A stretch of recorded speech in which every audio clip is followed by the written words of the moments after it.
Casiotone 405, made by Casio. Casio is hidden right in the name, Casiotone 405. For some reason, they really wanted to say Casiotone in the title of their instruments, so it'd be the Casio Casiotone. That's confusing to me, but who can say? It was a different time. It was, the 70s and early 80s, and Casio was a Japanese company that was competing in an international market, and they had their own paradigm that they were trying to promote. And to be honest, if they came up with something like this, God bless them, or some deity put the positive spell. I don't know how to say this. Anyway, it's awesome that Casio made this, and whatever they want to call things, that's cool. Because to be honest, like throughout the history of synthesizers, it didn't matter what country you were from. People were coming up with weird names for various functions, and they just wanted to put their own sort of spin on things. Some of the stuff stuck. Some of the stuff did not stick. Anyway, so here we are. We're kind of exploring the chord section, which is, as a synthesizer demonstrator, this is a little different for me because it's like, organs, and how organs have these performance aspects that weren't about performing creatively, but were about reproducing chords and instruments. So it's a little strange for me. But anyway, so here we are, and we've kind of explored the manual bass and the fingered, the Casio chord. But now I've switched it to Casio chord.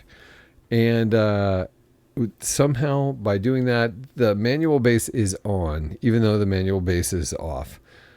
I guess they just expect that once you've gotten to the point where you're using Casio chord, you're going to need that bass, which is fine. So what happens once you have the Casio chord on is this. You might notice that while I was playing that, we heard the manual bass playing, and then we heard a D major chord.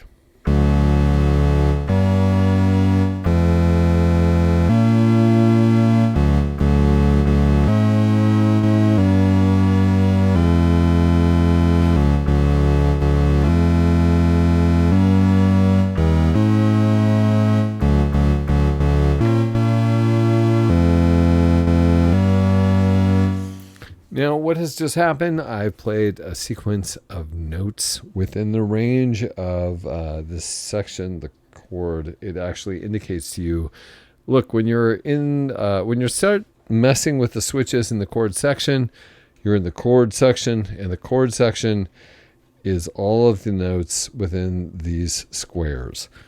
So that's basically what has happened. When playing, I don't know why the manual bass comes on, but it does. And so every note I play, we get the Casio chord notes that we heard in the last video playing a basically diatonic triad for each of the notes, major key triad. So you might ask, okay, that's super awesome, Mark, but I noticed that every single chord that you played just now was major. And while that's awesome, what if a person wanted to play minor chord? Because as it turns out, we have major and minor chords. We also have augmented and diminished, but if those chords exist in this, I don't know how to make them. But I do know how to make the minor chord. So let's say we're starting with D. Let's say we want to go to a minor subdominant, which would be G minor.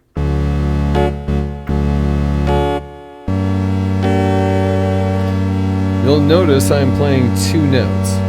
And that's you play the root note and then some note, and I'm guessing, well, let's do an experiment here. What happens?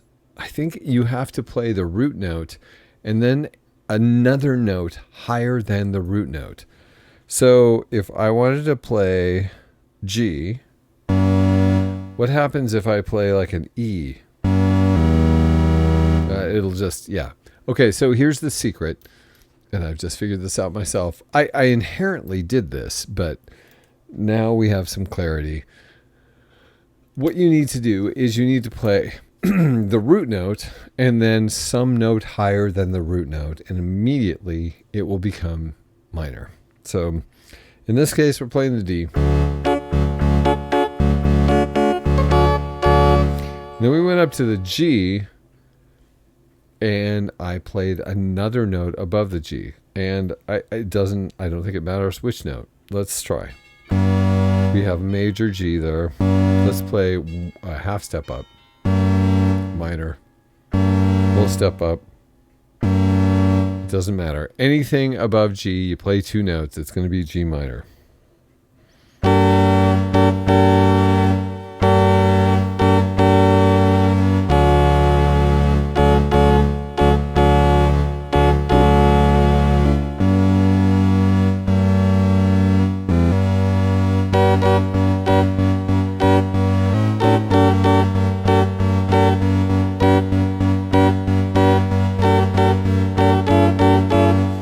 And that is pretty much how the whole Casio chord section, where it's not set to fingered T. I'm sorry, it's embarrassing. Not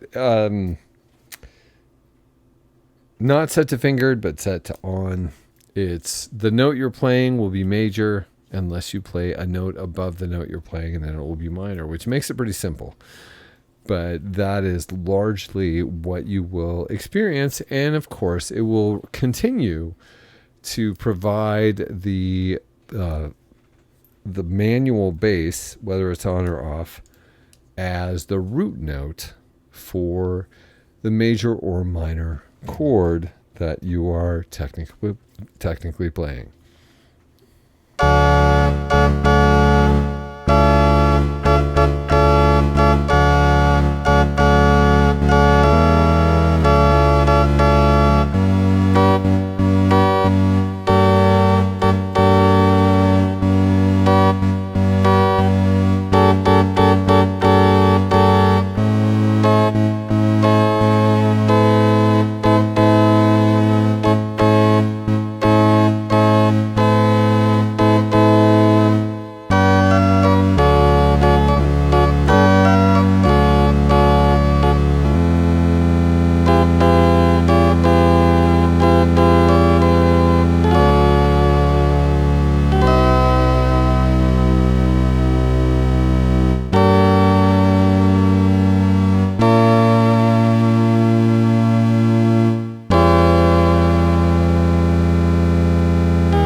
So there we basically heard the manual bass, which is currently off, but it comes on when you switch on the Casio chord. We have Casio chord switched all the way to on, and it will take those Casio chord timbre notes and play the triad of whatever note you're playing and the bass note of whatever triad you're playing. And you can make that minor by adding a second note to whatever note you're playing. And then you have mastered the Casio chord section and its manual bass. And that's basically, no pun, how that works on the Casio Casiotone 405.